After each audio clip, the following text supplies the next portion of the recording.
बच्चों आज हम लोग जेईई मेन 2026 में पूछे गए रैंक ऑफ द वर्ड पर बेस्ड क्वेश्चन डिस्कस करेंगे। Question is the letter of the word Udaipur are written in all possible ways with or without meaning and these words are arranged as in a dictionary.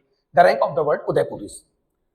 तो rank of the word में हम लोग according to dictionary अगर given letter के word को arrange करें तो वो किस पोजीशन पर जाकर के हमारा वर्ड उदयपुर बनेगा, ये हम लोगों को फाइंड करना होता है। तो इसमें उदयपुर में जो वर्ड्स यूज किए गए हैं उनको हम लोग पहले अल्फाबेटिकल ऑर्डर में सेट करेंगे। तो इसमें बच्चों सबसे पहले हमारा ए आएगा, ए के बाद फिर हमारा डी आएगा, डी के बाद हमारा जो है बच्चों पी आएगा, पी के बाद हमारा आर आएगा, आर के बाद दो यू ये हमारे हैं और लास्ट में वाई आएगा। 1 2 3 4 5 6 7। यहां पे देखिए 1 2 3 4 5 6 7। अब इसमें सबसे पहले हमको फर्स्ट पोजीशन पर 3 4 5 6 7 तो हमने ए ले लिया। तो ये जो फर्स्ट प्लेस पे हमने ए ले लिया according to dictionary.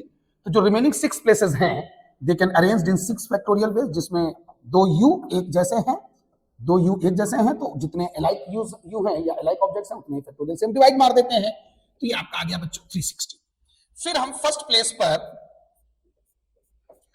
According to dictionary D ले लेंगे। तो अब ये जो रिमेनिंग 6 प्लेसेस हैं, टोटल 7 प्लेसेस हैं जिसमें से एक फर्स्ट प्लेस पे हमने डी ले आए, तो रिमेनिंग जो 6 प्लेसेस हैं वो 6 फैक्टोरियल अपॉन 2 फैक्टोरियल मींस 360 वे से अरेंज हो जाएगा। अब हम लोग फर्स्ट प्लेस पे पी ले लेते हैं। तो फर्स्ट प्लेस पे जब हम पी ले लेंगे तो रिमेनिंग जो हमारी 6 प्लेसेस हैं वो फिर से एक बार 3 फैक्टोरियल अपॉन 2 फैक्टोरियल मींस 360 वे से अरेंज हो जाएंगी। फिर हम लोग बच्चों फर्स्ट प्लेस पे आर ले लेते हैं। ठीक, जब तक फर्स्ट प्लेस पर यू नहीं आ जाएगा तब तक हमको फर्स्ट प्लेस के अरेंजमेंट करते रहने होंगे। अब हम लोग फर्स्ट प्लेस पर आर ले लेते हैं तो रिमेनिंग 6 प्लेसेस हमारी फिर से 6 फैक्टोरियल अपॉन 2 फैक्टोरियल मींस 360 वे से अरेंज हो जाएंगी। अब जैसे ही हमारा फर्स्ट प्लेस पर यू आ जाएगा तो अब फर्स्ट प्लेस का खेल हमारा बच्चों खत्म हो गया, क्योंकि उदयपुर का यू अब यहां पर आ चुका है। अब हम सेकंड प्लेस पर आएंगे। तो सेकंड प्लेस पर अकॉर्डिंग टू डिक्शनरी पहले हमको ए को फिलअप करना होगा। तो जो रिमेनिंग 5 प्लेसेस हैं वो अब 5 फैक्टोरियल बेस से अरेंज होंगे। चूंकि एक यू फिक्स हो चुका है तो अरेंजमेंट में जो 5 प्लेसेस थी उसमें एक ही यू गया है, तो यहां पर अब टोटल 5 फैक्टोरियल ही होगा, डिवीजन यहां पर नहीं होगा। तो 120 वेज इसके हो जाएंगे। अब हमारा फर्स्ट प्लेस पे तो यू है, सेकंड प्लेस पर अब हम डी लाएंगे और हमको डी ही चाहिए था, तो अब हमारा ये सेकंड प्लेस भी फिक्स हो गया है। तो अब हम थर्ड प्लेस पर आएंगे। थर्ड प्लेस पे हमको ए चाहिए था तो ये भी प्लेस हमारा फिक्स हो गया है, क्योंकि ए ही हमको चाहिए था। अब हम फोर्थ प्लेस पर आएंगे।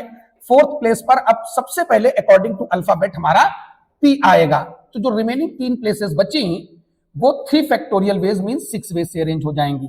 यू डी ए के बाद अब फोर्थ प्लेस पर हम लोग आर लाएंगे। तो जब हम ये आर लाएंगे तो रिमेनिंग प्लेस 3 प्लेसेस हमारी 3 फैक्टोरियल मीन 6 वेज से अरेंज हो जाएंगी।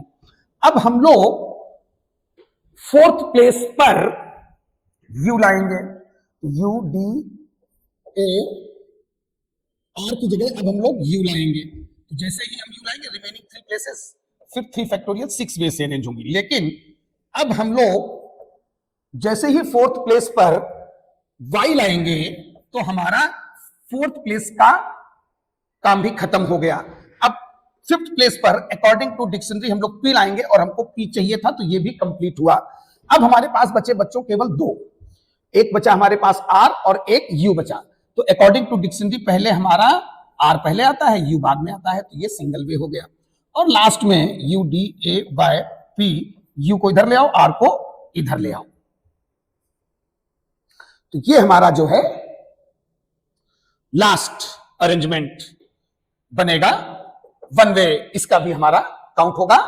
तो इस तरह से अगर हम लोग सभी पोजीशंस को टोटल अरेंजमेंट को ऐड करते हैं तो हमारे 360 इंटू 4 प्लस 120 प्लस 6 इंटू 3, ठीक, और लास्ट की ये पोजीशन खुद भी बच्चों काउंट होता है। तो 1 + 1 2 ये हो गए।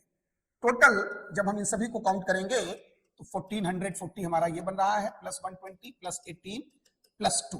तो इस तरह से 1580 ये हमारा जो है फाइनल आंसर बच्चों यहां पर आ जाए।